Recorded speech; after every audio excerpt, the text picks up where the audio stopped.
ऊंचे ऊंचे साल के पेड़, घना कोहरा और पहाड़ों की लंबी चेन। भारत के दिल में बसा एक ऐसा जंगल जिसे द लैंड ऑफ 700 हिल्स कहा जाता है। ये है सरंडा। झारखंड के पश्चिमी सिंहभूम में फैला ये 820 स्क्वायर किलोमीटर का इलाका सिर्फ एक जंगल नहीं, बल्कि कुदरत का एक चमत्कार है।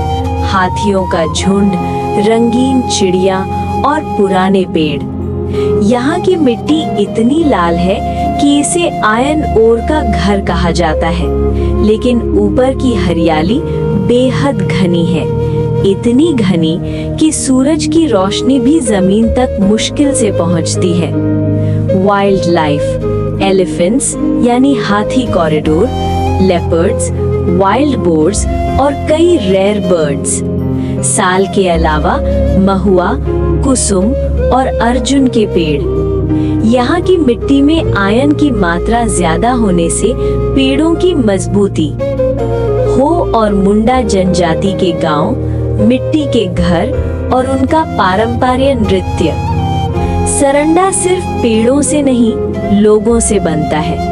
यहाँ हो और मुंडा जनजातियां सदियों से रह रही हैं। उनके लिए ये जंगल सिर्फ जमीन नहीं, उनके देवता मरंग बुरु का घर है। पुरानी खदानें, बड़े ट्रक्स और कटे हुए पेड़। लेकिन इस खामोश जंगल के नीचे एक बेशकीमती खजाना छुपा है, लोहा यानी आयरन ओर। भारत का सबसे बड़ा आयरन ओर डिपॉजिट यहाँ है, लेकिन इस प्रगति की एक भारी कीमत चुकानी पड़ रही है। माइनिंग का प्रभाव, इकोलॉजी और वाइल्ड लाइफ पर असर, नक्सलिज्म का इतिहास ब्रीफली, कैसे ये इलाका कभी रेड कॉरिडोर का हिस्सा था और अब कैसे बदल रहा है। सरंडा डेवलपमेंट प्लान की बातें, Thalkobad guest house, Kiriburu sunset point और नदिया, कोयना रिवर। अगर आप एडवेंचरर हैं तो सरंडा आपके लिए स्वर्ग है। किरीबुरु और मेघाहाटुबुरु से दिखने वाला सनसेट आपका दिल जीत लेगा। किरीबुरु और मेघाहाटुबुरु ट्विन हिल्स, जहां से 700 पहाड़ियां दिखती हैं।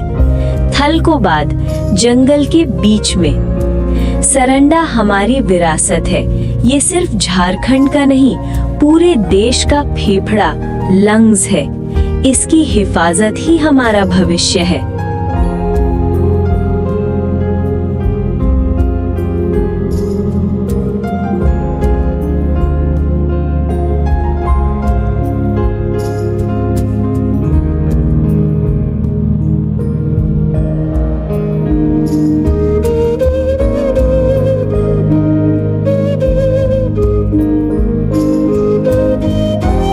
सरंडा की सबसे बड़ी खासियत वहाँ की खामोशी है।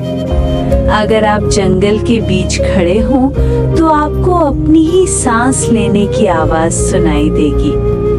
बीच बीच में किसी बंदर की चीख या किसी हाथी की चिंखाड़ उस खामोशी को तोड़ती है। यहाँ का मौसम हमेशा ठंडा रहता है। गर्मियों में भी जब बाकी झारखंड तप रहा होता है, सरंडा के अंदर का तापमान यानी टेम्परेचर काफी कम होता है।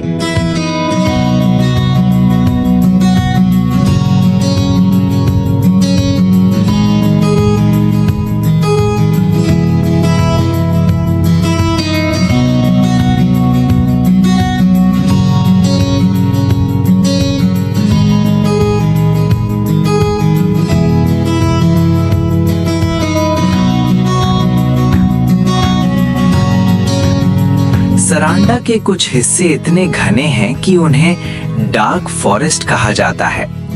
यहाँ साल के पेड़ों की कैनपी इतनी घनी है कि दिन के दोपहर में भी जमीन पर अंधेरा रहता है। सूरज की किरणों को नीचे पहुंचने के लिए जिद्दोजहद करनी पड़ती है।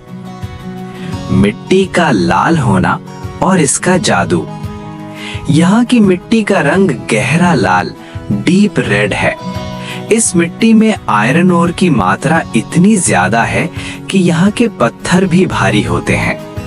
कहते हैं इस मिट्टी की वजह से यहाँ के पेड़ों की लकड़ी इतनी सख्त होती है कि उस पर आम कुल्हाड़ी का असर देर से होता है। एक moving wild life corridor. Saranda कोई बंद जंगल नहीं है, ये एक इंटरनेशनल कॉरिडोर की तरह काम करता है। हाथी यहाँ से सफर शुरू करके ओडिशा और छत्तीसगढ़ तक जाते हैं। ये हाथियों का एक पुराना रास्ता है जिसे वो सदियों से याद रखते हैं। डेमटा यानी लाल चींटियों का चटनी। यहाँ की एक अनोखी बात वहाँ के लोगों का खान पान है। सरांडा के लोग लाल चींटियों की चटनी बनाते हैं। ये चींटियां जंगल के इकोसिस्टम का हिस्सा है और इनमें फॉर्मिक एसिड होता है जो मलेरिया और बुखार जैसी बीमारियों में दवा का काम करता है। ब्रिटिश फॉरेस्ट मैनेजमेंट की शुरुआत। सरांडा भारत के उन पहले जंगलों में से है जहां 19th सेंचुरी में अंग्रेजों ने साइंटिफिक फॉरेस्ट्री शुरू की थी। 1880s के दशक में ही यहाँ फॉरेस्ट मैनेजमेंट के नियम